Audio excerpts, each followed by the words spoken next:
누가복음 20장 41절부터 44절까지 말씀, 4절 말씀 함께 교독하겠습니다.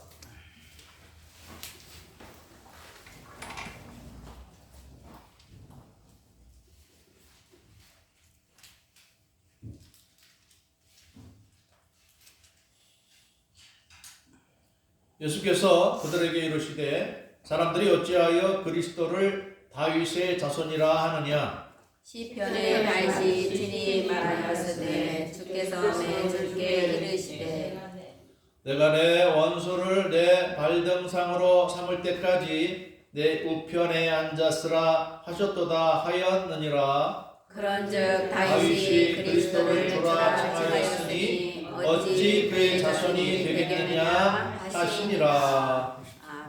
아멘. 오늘 말씀의 제목은 그리스도는 다윗의 자손인가? 라는 제목입니다. 그리스도라는 말은 기름 부음을 받은 자로서 이스라엘을 구원할 메시아를 의미하는 말씀입니다. 우리 오늘 말씀은 우리 지난주에 여러분에게 전했던 말씀과 연결이 되는 말씀입니다. 우리 지난주에 말씀 가운데 우리 사두개인들이 예수님께 찾아왔죠. 사두개인들은 당시에 제사장들로 구성된 그런 모임인데, 이 사람들은 이 하나님 신앙에 대해서 좀 불완전한, 완전한 하나님 신앙이 아닌 뭔가 인간적인 부분이 많이 들어있는 그런 사람들이었어요. 그래서 사두개인들은 하나님께 제사를 드리는 사람으로서 모세 오경이라고 하죠. 창세기, 출애굽기, 레위기, 민수기, 신명기, 요 5권의 구약 성경은 믿는데 그 이상은 믿지를 않아요. 그러다 보니 이 사두개인들은 뭐 영적인 존재가 있다는 것, 천사들의 존재, 뭐 죽은 다음에 뭐 우리 영혼이 또 생존한다는 것, 뭐 이런 것을 믿지를 않아요. 그러다 보니 부활 또한 믿지 않는 거죠. 부활. 그래서 그들이 지어낸 말로 부활이 없다고 하는 것을 말하려고 이제 이스라엘의 율법에 정해진 그 계대 결혼이라고 하죠. 계대 결혼 또는 형사 취소 제도라고 하죠. 형이 아들을 낳지 못하고 자손을 보지 못하고 죽으면 그 남동생이 그 형의 아내를 취해서, 형수를 자기 아내로 취해서 아들을 낳아서 형의 이름으로 대를 이어주는 그런 제도가 있었어요. 그런데 7 형제가 이렇게 다 말을 만들어낸 거죠. 7 형제가 있는데 6 형들이 다 형수를 취했지만 아들 낳지 못해서 마지막 막내까지도 제일 큰 형수와 함께 살았다. 이게 이제 그들이 지어낸 말이에요. 그런데 이들이 부활하면 그 여자는 누구의 아내가 됩니까? 누구의 아내 됩니까? 이렇게 물으니까 예수님이 한술 푹 치셨겠죠. 왜? 답답하니까. 그래서 예수님이 정답을 말씀해 줬죠. 정답이 뭡니까? 부활의 때에는 시집가고 장가가고 이거 없다. 저 세상에서와 이 부활의 세상에서는 시집가고 장가가는 게 없다. 그러니까 시집가고 장가가는 것은 이 세상에서만 있는 거예요. 이 세상에서만. 천국에서는 결혼하는 게 없어요. 그러니까 딱 한 번 이 세상에서 한 번 딱 결혼해서 같이 사는 거 할 만한 것이겠죠. 그 왜 그러냐면 우리 사람들의 이 세상에서 결혼하고 자녀를 낳는 것은 어떻게 보면 그 단순히 육체만을 낳고 번성하는 게 아니라 영혼도 번성하는 거예요. 영혼도 번성해요. 하나님이 신기하게 남녀의 결혼과 그 출산을 통해서 새로운 한 육체와 함께 영혼이 탄생하는 거예요. 그런데 천사들은 남자도 없고 여자도 없기 때문에 천사들끼리 결혼하는 것도 없고 천사들끼리 애기 천사 낳고 그런 게 없어요. 천사들의 숫자는 하나님이 창조해 주신 그 숫자 그대로 있는 거예요. 그런데 우리 인간은 서로 결혼하여 자녀를 낳음으로써 늘어나잖아요. 사람 개체가 늘어나요. 천사들은 안 늘어나요. 그런데 우리가 죽어서 가는 천국에서나 앞으로 부활의 세계가 이루어지면 거기에서는 결혼하는 게 없어요. 그럼 이제 뭐에 서로 장단점이 있는데 이 세상에서 결혼하여 살면 단점이 있는데 그건 뭐냐면 사랑의 한계가 부어진다는 거예요. 사랑의 한계. 그래서 제가 우리 여기 계신 성도님들 다 사랑하지만 한계가 있어요. 여자로서는 제 아내 한 사람으로 그쳐야지 뭐 다른 여자분들을 우리 아내와 똑같이 이렇게 사랑할 수는 없잖아요. 사랑의 한계가 있어요. 그런데 하늘나라에서는 그 한계가 없는 거예요. 남녀 구별이 없기 때문에 성의 구별이 없어요. 그렇기 때문에 거기에서는 모든 사람이 모든 사람을 뜨겁게 사랑할 수 있는 것이죠. 이 세상에서는 제가 제 아내 외에는 뜨겁게 사랑할 수가 없어요. 성의 한계가 있어요. 다른 사람들 이렇게 사랑하면 이건 법에 저촉이 되죠. 하나님 말씀에 저촉이 되는데 하늘나라에서는 그 저촉이 없는 거예요. 모두가 모두를 뜨겁게 사랑할 수 있기 때문에 이 시장은 더 좋은 거예요, 사실은.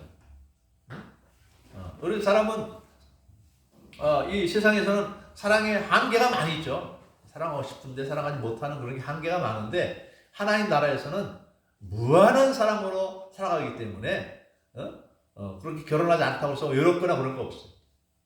더 행복하게, 더 따뜻한 그런 인간관계를 누리면서 살아갈 수 있는 것이 하나님의 나라입니다. 그런데 예수님이 이런 말씀을 해주셨을 때 사두개인들이 그렇구나 퍼뜩 이해가 될까요? 퍼뜩 이해가 안 되죠. 왜? 천사의 존재를 안 믿고 죽은 다음에 사람이 이 영혼이 있는지 없는지조차도 부정하는 사람들이기 때문에 이걸 믿기지가 않는 것이죠. 그래서 예수님이 여기 한 말씀 더 하는 게 바로 오늘 말씀입니다. 예수님이 어떤 말을 하냐면 사람들이 어찌하여 그리스도를 다윗의 자손이라 하느냐 그랬습니다. 이것은 사두개인들에게 묻는 말이죠. 그래서 이 41절에 보면 예수께서 그들에게 이르시되 이렇게 말합니다. 그들 사두개인들에게 말씀하시는 거예요. 이 영적인 말을 더해 주시는 것입니다. 그래야 이걸 믿어야 뭐가 풀리니까 예수님이 오늘의 말씀을 해주시는데 사람들이 어찌하여 그리스도를 다윗의 자손이라 하느냐 그랬어요. 이 예수님이 복음을 전하며 여기저기 다니실 때에 어떤 사람들은 예수님을 부를 때 다윗의 자손 예수여 이렇게 불렀어요. 다윗의 자손 예수여. 누가복음 18장 38절에 보면 맹인 바디메오죠. 바디메오가 소리를 지르며 뭐라고 불렀냐면 다윗의 자손 예수여 나를 불쌍히 여기소서 이렇게 예수님께 호소를 했습니다. 그리고 마태복음 12장 22절에서도 보면은 그때에 귀신 들려 눈 멀고 말 못하는 사람을 데리고 왔거늘 예수께서 고쳐 주심에 그 말 못하는 사람이 말하며 보게 된지라 무리가 다 놀라 이르되 이는 다윗의 자손이 아니냐. 이 그리스도는 다윗의 자손으로 온다고 이스라엘 사람들은 생각하고 있었던 것입니다. 그래서 예수님을 그리스도로 믿는다는 말이 다윗의 자손이요, 이런 말을 한 것입니다. 그리고 마태복음 21장 9절에서도 예수님이 나귀 타고 예루살렘 성에 들어가실 때에 많은 사람들이 호산나 찬송을 부르죠. 그 호산나 찬송에 이런 가사가 있어요. 호산나 다윗의 자손이여 찬송하리로다. 주의 이름으로 오시는 이여 가장 높은 곳에서 호산나 그랬습니다. 호산나라는 것은 이제 우리를 구원해 주십시오, 이런 말입니다. 이 그리스도가 오시면 이스라엘 나라를 구원해 줄 거라고 믿었어요. 어떻게 구원해 줘요? 그 당시에 이 이스라엘 나라가 로마 정권 아래서 고통받았고, 또 히브리 사람이 아닌 이 에돔 사람인 헤롯이 나라를 통치하던 그런 시대였어요. 그래서 이 나라가 순전히 하나님만 섬기는 이 다윗이 과거에 이스라엘을 아주 견고하게 해서 주변의 모든 이스라엘을 괴롭히는 나라들을 다 복종시키고 안정된 나라를 세운 것처럼 이 다윗의 자손으로 오시는 분이 이스라엘 나라를 새롭게 할 것이라고, 더 이상 로마의 통치받지 않는 순전한 하나님 나라를 이루실 것이라고 소망했던 것입니다. 그 예수님 시대는 그런 이 메시아 이 대망 신앙으로 가득 찬 시대였어요. 그런데 예수님이 이 땅에 오셔서 질병 걸린 사람들을 고쳐주시고, 귀신 들린 자 온전케 해주시고, 때로는 죽은 사람도 살게 해주시고, 예수님의 그러한 능력이라면 우리를 충분히 로마에서 건져내겠고 그 나라를 아주 행복한 나라로 만들어 주실 것이라고 믿었던 거예요. 왜냐하면 이렇게 능력이 많으신 예수님이 왕이 된다면 어떠한 질병이 걸렸든지 다 나음을 입고, 또 가난의 문제도 해결되잖아요. 왜? 오병이어만 가지면 오병이어 빵 5개와 물고기 2마리를 가지고도 5,000명을 먹이고도 12광주리에 남았으니, 그런 예수님이 나라를 통치하면 경제 문제가 해결되지 않겠어요? 죽은 사람을 살릴 정도면 산 사람 죽이는 건 쉽잖아요. 이스라엘을 침략한 모든 정권들을 다 말씀으로 다 격퇴시키고 이스라엘 나라를 아주 강대한 나라로 만들어줄 것이라는 그러한 소망에 사로잡혔던 것입니다. 자, 그런데 예수님이 이 다윗의 자손이라는 것에 대해서 의문점을 던지는 질문을 하는 것입니다. 오늘 말씀 20장 42절을 보니까, 시편에 다윗이 친히 말하였으되 주께서 내 주께 이르시되 내가 내 원수를 내 발에 발등상으로 삼을 때까지 내 우편에 앉았으라 하셨도다 하였느니라. 예수님이 시편 110편 1편의 말씀을 110편 1절의 말씀을 인용한 거예요. 이 시편은 다윗이 지으십니다. 다윗이 뭐라고 하느냐? 그래서 이 42절을 한번 보여주세요. 현빈이 42절. 자, 42절 보면 시편에 다윗이 친히 말하였으되, 이거 예수님 하는 말씀입니다. 시편에 다윗이 친히 말씀하였으되 뭐라고 말했느냐? 주께서 내 주께 이르시되, 주께서 내 주께 이르시되 내가 내 원수를 너의 발등상으로 삼을 때까지 나의 우편에 앉았으라. 근데 이 다윗이 지금 왜 이런 시를 썼는가? 이것은 다윗이 어떤 환상을 보았다는 것을 의미해요. 그래서 이 서기관들은 시편을 인정하지 않죠.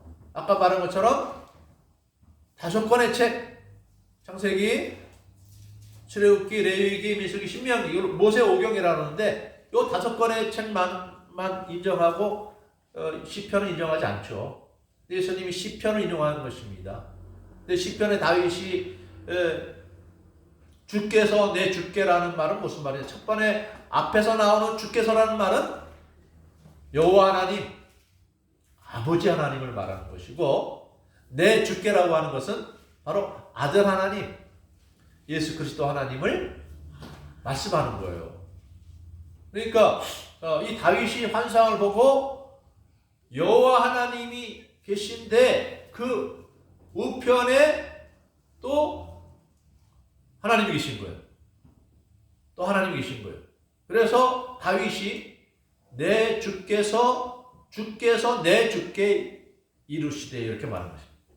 즉 하나님 아버지가 그 아들 하나님께 내가 너의 원수를 너의 발에 발등상 되게 하기까지 너는 내 우편 오른편에 앉아 있으라 이렇게 말씀했다는 것이죠. 그러므로 예수님은 이 땅에 인간으로 오시기 이전에 어떤 분이었다고요? 하나님 아버지 오른편에 앉아 계셨던 하나님이십니다. 이걸 말하는. 그런데 다윗이 그 오른편에 하나님 오른편에 계신 그 하나님을 가리켜서 내 주라고 표현을 했다 이 말입니다. 그런데 어떻게 예수 그리스도가 뭐 예수님 말하면 안 했고 어떻게 그리스도가 다윗의 자손이 되게 되냐 하는 말입니다. 즉 예수님을 지금 다윗의 자손이라고 말하는데 당신 자신이 어떻게 다윗의 자손이 되겠느냐 이 말입니다. 왜? 다윗이 있기 전부터 계셨던 하나님이라 이 말이죠.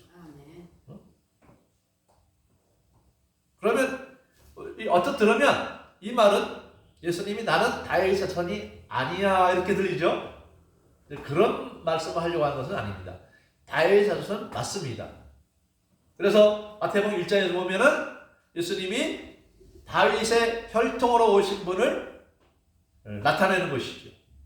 그래서 뭐 아브라함의 계보가 이렇고 다윗의 족보가 그렇다고 하면서 예수님이 다윗의 자손이 된 것을 마태복음 1장에서 말씀하고 있습니다. 그러니까 어떤 사람은 그것은 호적상 다윗의 자손이지 혈통상도 다윗의 자손이냐 이것을 의문시하는 사람이 있어서 누가복음 3장에서 이제 마리아의 혈통으로 이어지는 그 계보를 말씀하고 있습니다.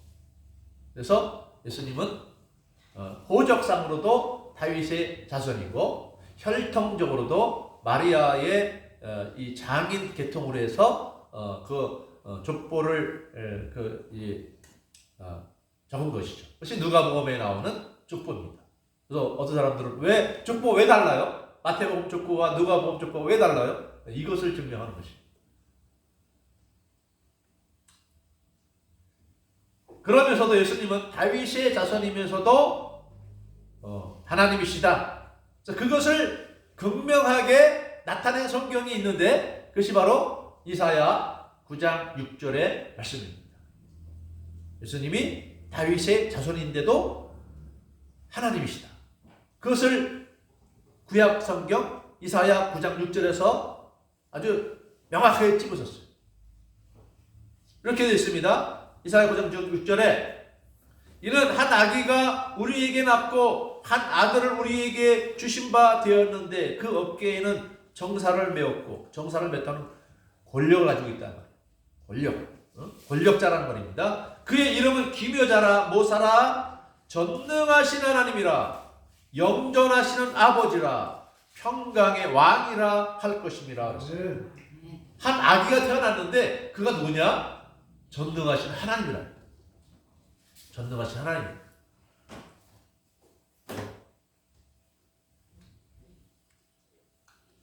그리고 또 9장 7절에서 그 정사와 평강에 더함이 무궁하며 또 다윗의 왕자와 그의 나라를 굳게 세우고 지금 이후로 영원히 정의와 공의로 그것을 보존하실 것이라.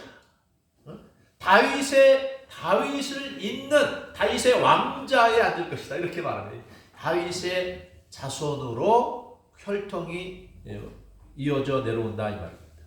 하나님이 다윗에게 약속하기를 너와 내 자손 대대로 왕위가 끊어지지 않을 것이라고 약속했거든요. 그런데 역사적으로 보면 다윗의 왕은 벌써 끊어졌어요. 다윗의 자손이 어디 있습니까? 지금 내 사람이니까 다윗의 자손이 있습니까? 아니잖아요. 그런데 하나님은 다윗에게 영원토록 내 왕위가 끊어지지 않는다고 약속하신 그 초점이 무엇이냐? 바로 예수 그리스도가 다윗 자손을 통해서 오셔서 영원한 왕이 된다는 거예요. 아멘. 예수님이 이 땅에 현실적으로 정치적인 왕이 되셨으면 그 왕권 오래 가지 못했을 거예요. 왜? 인간은 어느 정도 살다가 죽잖아요. 그렇기 때문에 예수님이 이 땅에 오신 것은 잠시 몇 년 동안 이 세상에서 나라를 세워서 왕으로 있다가 사라져 버리면 그 나라는 또 옛날처럼 휘주부지 되는 거예요. 이스라엘이 이 나라를 이루게 된 것이 예수님 오시기 1500년 전부터 이루어진 것입니다. 1500년 동안 우리가 이 출애굽기부터 말라기까지 보면은 이스라엘 백성들이 하나님을 온전히 섬기지 않고 막 우상을 숭배했다가 왔다 갔다 합니다.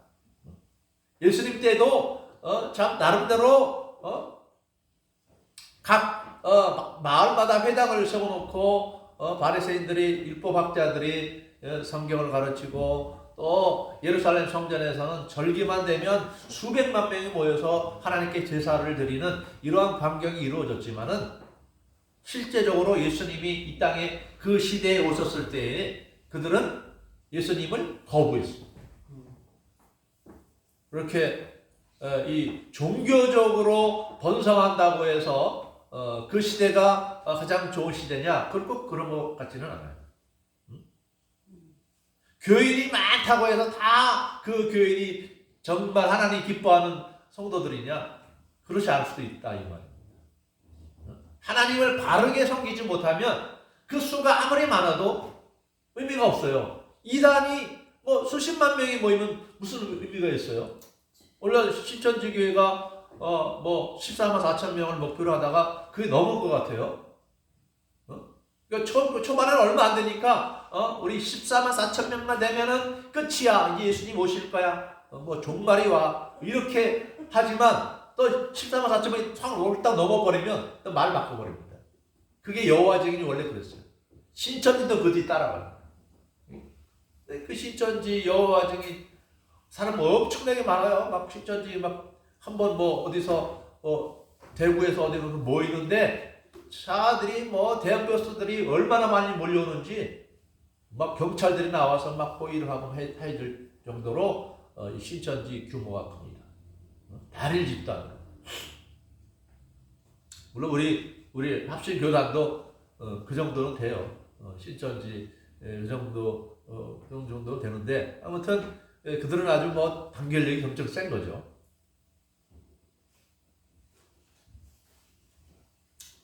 예수님이 이렇게 어떻게 하나님이신 예수님이 다윗의 자손이 되겠느냐 이런 질문을 한 것은 이 영적인 존재를 믿지 않는 이 사두개인들에게 참 어떻게 보면 이해가 되지 않는 것이기도 하지만은 이 다윗의 자손이라는 것만큼은 사도개인도 인정하는 것 같아요. 그리스도가. 그렇기 때문에 이러한 질문을 한 것입니다. 오늘날에도 이 세상의 대부분의 사람들은 사도개인과 같은 사람들이 많이 있죠. 하나님의 존재, 죽은 다음에 사람이 뭐 천국 가고 지옥 가는 거 다 부정한 사람들이 꽤 많이 있죠. 그리고 같은 기독교 신앙에 있지만 이 자유주의 신앙을 택하는 사람들이 있어요. 자유주의라고 하는 사람들은 어떤 거냐면 이 예수님이 행한 모든 기적을 신화라고 봅니다. 신화. 출애굽기에서 모세가 애굽 사람들에게 내린 것, 뭐 홍해 바다를 가르고 뭐 넘어, 이거 다 신화다. 그리스 로마 신화와 같이 똑같이 그렇게 인정하는 거예요. 그렇게 보는 사람들은 이 사두개인과 비슷해요. 뭐 천사도 믿지 않고 뭐 동정녀 탄생도 믿지 않고 부활도 믿지 않습니다.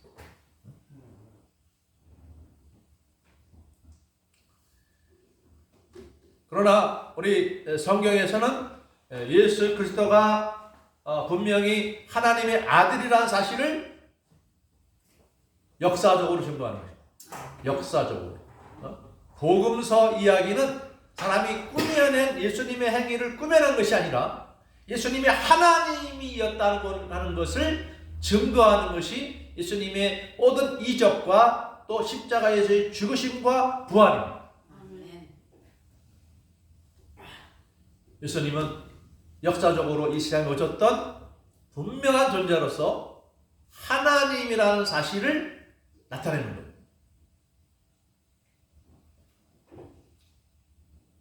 그래서 로마서 1장 3절에서 그의 아들에 관하여 말하면 육신으로는 다윗의 혈통에서 나셨고 성결의 영으로는 죽은 자들 가운데 부활하사 능력으로 하나님의 아들로 선포되셨으니 곧 우리 주 예수 그리스도시니라. 부활하신 예수님은 지금도 살아계셔서 하나님으로서 우리 인생들을 지켜보고 계십니다. 이 지구가 지금과 같이 안전하게 그래도 존재하는 것은 이 지구를 다스리시는 하나님이신 예수님이 계시기 때문에 가능한 것입니다. 이 하나님은 우리의 영생을 위하여 이 세상에 예수님이 오신 것입니다. 영생을 위하여 우리가 하나님의 존귀한 피조물 된 것을 우리에게 알게 해주시는 것이죠. 하나님의 형상을 따라 지을 때부터 하나님은 우리를 영생하도록 만들어 줬어요. 그런데 그 영생이 인간의 죄 때문에 깨어졌죠. 아담과 하나님과 맺은 언약, 그걸 행위 언약이라고 하는데 우리 신학적인 용어로 그 언약, 선악과와 관계된 그 언약을 우리 인간이 깨뜨림으로써 이 생명나무를 통해서 더 이상 영생하지 못하는 상태에 이르는 것입니다. 그리고 그런 상태에서도 하나님은 우리를 구약 때에는 구약의 제사로 어린 양 제사를 통해서 우리를 구원으로 인도하셨고 이제 예수님이 오심으로써 이제는 예수님을 통해서 우리를 죄사함과 영생의 길로 인도하시는 것입니다. 현재까지는 우리는 죽을 수밖에 없는 존재예요. 모두가 다 죽어요. 안 죽을 사람 없죠. 그런데 이 죽음이라고 하는 것은 죄 때 죄의 결과로 오신 것이기 때문에 예수님이 오셔서 우리들의 모든 죄를 사하실 때에는 이 죽음이라는 것이 없어져야 마땅한 것입니다. 이것을 위해서 예수님이 오셨고 부활 성천하심으로 말미암아 부활의 첫 열매가 되셨죠. 내가 부활한 것처럼 예수님을 믿는 모든 사람들이 부활할 것이요 마지막에는 지옥에서 심판받고 있는 영들도 다 부활합니다. 그런데 그들은 이제 불못에 들어가는 부활, 예수님은 심판의 부활이라고 말씀하셨는데 심판의 부활로 나아가고 이제 믿음 안에 죄사함 받고 하나님 자녀된 자들은 이제 영생의 부활로 나아가게 되는 것입니다. 이것이 우리 하나님이 우리를 부르신 목적입니다. 우리 이 목적을 향해서 살아가고 있습니다. 그러므로 우리는 죽어도 사는 것이고 살아서 믿는 우리는 영원히 죽지 아니하는 이 진리가 우리에게 주어지는 것입니다. 그래서 우리 예수 믿고 구원받은 사람들은 날마다 영생을 누리면서 살아가고 있는 것입니다. 아멘.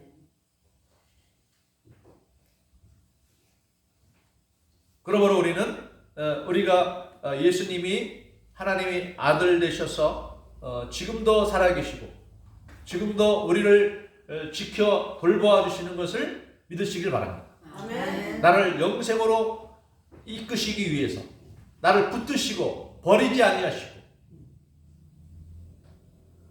그 영원한 영생의 목적에까지 우리를 인도하여 주실 것입니다.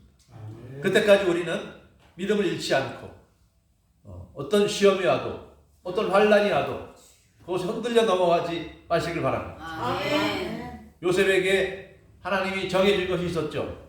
요셉의 꿈을 통해서 너는 장차 너의 형제들을 다스릴 자가 될 것이다. 너의 부모도 너희 앞에 머리를 숙이는 그러한 세계가 올 것이다. 그 약속을 주시고 저에게 시련과 고난의 삶이 이루어지게 하셨죠. 그 목적에 이르기까지 잠시 고난이 있었지만 그 고난을 통해서 오히려 요셉은 애굽의 총리가 될 수 있는 그 길로 나갔습니다. 하나님 우리를 영생에 이르게 하시는 그 과정 가운데 이 세상에서의 짧은 시련과 고난의 삶이 있어요. 그런데 이것을 잘 감당해내면 오히려 우리는 요셉과 같이 영광의 나라로 나아가는 길이 되는 것입니다. 그런데 어떤 사람들은 이 잠깐의 시련에 시험을 당하고 이제 예수 믿어도 소용없다 이런 사람들도 있어요. 그래서 우리는 우리 주님이 약속하신 것은 반드시 이루신다는 이 약속의 신뢰성을 가지고 끝까지 주님 믿고 그 말씀에 순종하며 살아가는 여러분 되시기를 주님의 이름으로 축복합니다. 아멘. 기도하겠습니다. 사랑의 하나님, 우리 하나님의 말씀은 1.1획도 땅에 떨어지지 않는 줄 믿습니다. 하나님이 말씀하실 때 빛이 있었고 또 식물이 생겨지고 또 바다와 육지도 갈라지고 또 동물, 식물 또 우리 인생들도 말씀으로 말미암아 지어진 것처럼 하나님의 우리를 향한 약속의 말씀 예수님을 믿는 자는 멸망치 않고 영생하리라고 하는 이 약속의 말씀을 우리가 굳게 부여잡고 나아가게 하여 주시옵소서. 하나님 우리 인생 앞에 닥치는 여러 가지 환난과 고난과 시험과 고통스러운 일들로 말미암아 낙심하지 않게 하여 주시옵소서. 결국은 우리가 영원한 세계로 나아갈 것을 바라보면서 하나님 이 땅에서 끝까지 믿음의 선한 싸움을 싸워서 우리 주님 앞에 섰을 때 잘했다 칭찬받고 상받는 우리 모두가 다 되게 하여 주시옵소서. 간절히 간구하며 예수님의 이름으로 기도드리옵나이다. 아멘.